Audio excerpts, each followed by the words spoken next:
Hello, my name is Daniel and welcome to my polytunnel here in my garden in Essex in the southeast of the UK. So some of you may be aware I'm growing a variety of exotic plants here in this polytunnel. So I'm going to take the camera around, show you some of the plants in which I've got growing, give you some information such as when I initially planted the seeds and then when I planted them out here in the polytunnel. So hopefully you can get an idea of what I'm doing here. I understand some of you out there also doing things similar or growing some of the plants in which I've also got in here. So hopefully we can all learn from this, we can see how we're all doing, and hopefully we'll have good success and good crops later in the year.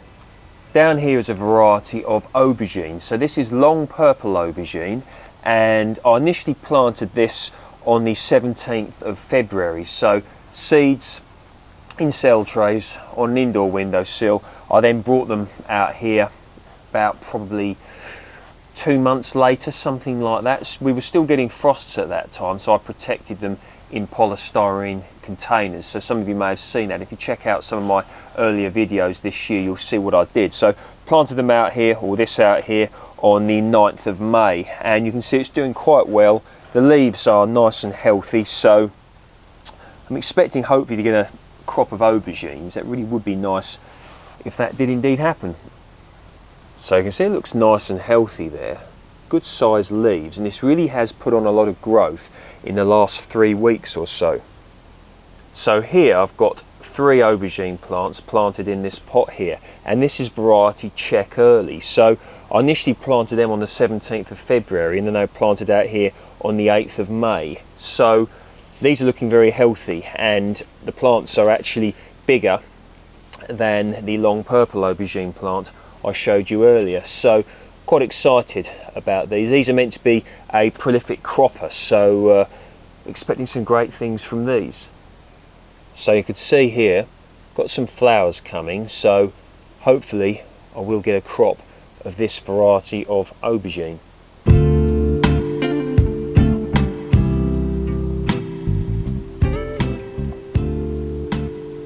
Down here I made a little hotbed, and there is a mixture of grass clippings and leaves in this ton bag. So about 50% of each. The grass clippings are a green, otherwise known as a nitrogen, and the leaves are a brown, otherwise known as a carbon, and together they form a nice composting mix. So as it composts, it warms up, and then the heat comes up into these pots, which could account for, or at least some of, why and how this plant has done so well here, this variety of aubergine, because it really has grown fast. So it certainly appears to be helping. So many different things growing here in containers sitting on the top, and they're doing just fine. So I'll show you this here. So this is a piece of okra, which up until just an hour or so ago, it was actually on the hotbed here, but I took it off because it was falling off. But anyway, so I initially planted this on the 20th of March and planted it in this pot on the 8th of May. So this is okra variety Super Bindi. So I'll just show you what that looks like. So okra or okra, and it's doing well. One thing I have noticed is everything seems to want to eat these, and the leaves got eaten, then they regrew, but they appear to be doing well. And I've never grown okra before, but I'm wondering if that there is actually a little piece of okra ready to come. So certainly appears to be doing well. Right here I have a variety of cucumber called Telegraph Improved, which I initially planted on the 11th of April and planted out on the 8th of May. So this is doing very well. I think there are 3 plants that I put in this pot here, and it's quite a large pot, doing well indeed, and hopefully going to be getting a lovely crop of cucumbers here. I have some ginger growing in this pot here, so this also was on the hotbed. Now, I purchased the ginger roots from Aldi's, so they're grocery ginger roots, if you will, and I purchased them around February time, and they went on an indoor south-facing windowsill, and they were planted out here on the 9th of May. So, last year I grew ginger with success. Probably my yield was about 4 times the size of the original root I put in, so it did quite well, but that was a purpose bought root for cultivation in this country, I presume, because I bought it from home base. So we shall see. But these are grocery store ones, so it'll be quite interesting to see how the crop turns out. Also, we did have a far colder spring this year than last year, so that could be a factor in how the eventual crop turns out. But either way, I'm very happy. Growing quite quickly, the sort of little shoots there. So there's two little ginger roots here. So it'll be quite interesting to see just how these do. Here I have some bitter melon plants, otherwise known as bitter gourd or empalea. So I initially planted them on the 14th of March, and then they were planted out here on the 8th of May. So they're brought on initially in cell trays inside and then brought out here. I hardened them off a little bit, you know, during the day. I did the polystyrene container thing overnight, many of you have seen me do, and that got them through. So they're looking very good. There's quite a colony of ants living in amongst the growing medium. As you can see there, quite a few ants, but certainly doesn't seem to be harming the bitter melon plants. So bitter melons, although great fun to grow, they have quite an interesting taste. They are indeed, as they say, bitter. Now, they are said to have quite beneficial qualities for those who have type 2 diabetes, but you need to do your own research as to whether this is suitable for you to eat. But certainly looking good, and I've managed to get good crops of bitter melons here in the UK before, so they are one that I do know you can get a good crop from. But one problem that you can have with these is they can be quite stubborn to germinate, so get as many seeds from as many different varieties, sort of sources as you can, and then hopefully you'll have a higher chance of a good germination rate and then hopefully a good crop. This is a giant Bolivian Achocha, initially planted on the 11th of April and planted out here on the 8th of May. So this is growing in a pot. Now, this is interesting. I'm really excited about the crop I'm hopefully going to be getting from this. And it really is. It's going to grow all the way over the polytunnel, and it just looks really, really exciting. So it will be quite interesting. I've got more than one specimen of this growing in here. I've got one here, and I've got one in the ground in either corner over there.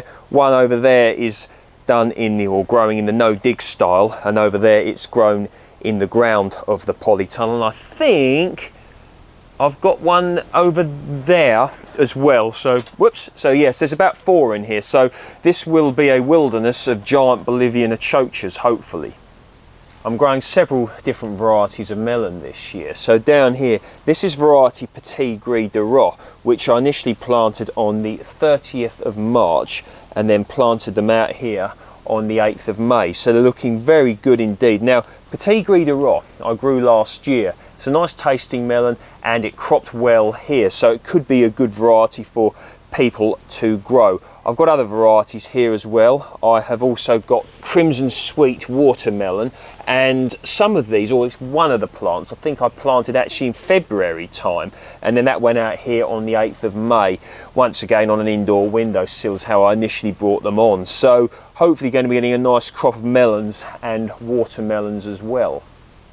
Down here I've got a variety of watermelon. This is Blacktail Mountain. It's like a small watermelon, and I grew these with success last year. They're a US variety. I think they were developed in the 70s by a chap called Glenn Drowns, and yeah, they're doing quite well indeed, the plants, and cropped well last year. So a good variety, a nice short season watermelon variety. So if you live in a short season, you want to have a go at watermelons, Blacktail Mountain could be the one for you. So that's doing well as well. Now this here, I hope you can see it, this is a yard-long bean, otherwise known as snake beans or sea towel, and it's going to grow up there, grow it like runner beans, so hopefully get a little crop of sea towel, yard-long beans, snake beans. Quite interesting. I've got another one there, I think. I planted several seeds, but they got some of the baby plants got eaten, but that one has got through, and maybe this one. So quite happy. They went in on the 8th of May and they were straight sown into there. So maybe a nice crop of yard-long beans. Now this variety climbs, but you can also get some bush varieties of them. So I'll show you one of those.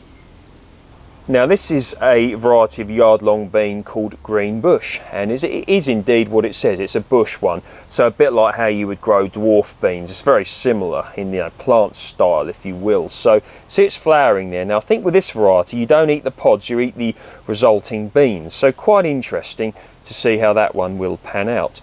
Down here I've got some chilli plants, all sorts of different varieties. So I've got Basque, I've got Mini Red, what else have we got here?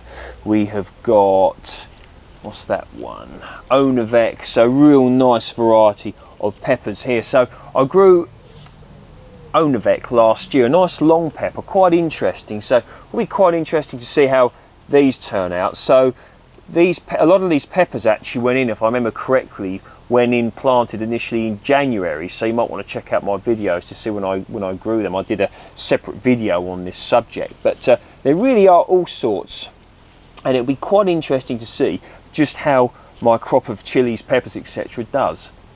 So a chili plant here. Now I actually lost the tag of what variety this is, but I think it's Basque. So you can see a nice chili starting to, or has indeed formed and made a good size there. Another one there, plenty of flowers on here. And this chili is actually being grown in a no-dig style into the compost on the top without disturbing the soil underneath. So it will be quite interesting to see how that works out. The Dwarf Cavendish banana plant's doing very well here. Nice sucker has come up there, so that's good for propagation purposes. So we shall see how this does here. I'm going to show you now the suckers I took from this plant. So you can see one here, and small specimens of Dwarf Cavendish. They're quite interesting because you can see the little pattern on the leaves, which I really like. And one here, and this was the initial one that I took. And you can see that's also put up a pup there. So they do propagate very readily, but this variety of banana is definitely not frost hardy, so have to keep them in a frost-free place during the colder months. Down here I've got a variety of tomato called LATAH, L-A-T-A-H. They're a determinate tomato, otherwise known as a bush tomato, as opposed to an indeterminate tomato, which is like a vining tomato, which sort of grows, continues growing quite large. I'll show you one of those in a moment. But this variety LATAH, it's actually an early cropping tomato, so it might be one you're interested in, and it's formed some nice sized fruits already, so expecting some nice things from this variety of tomato.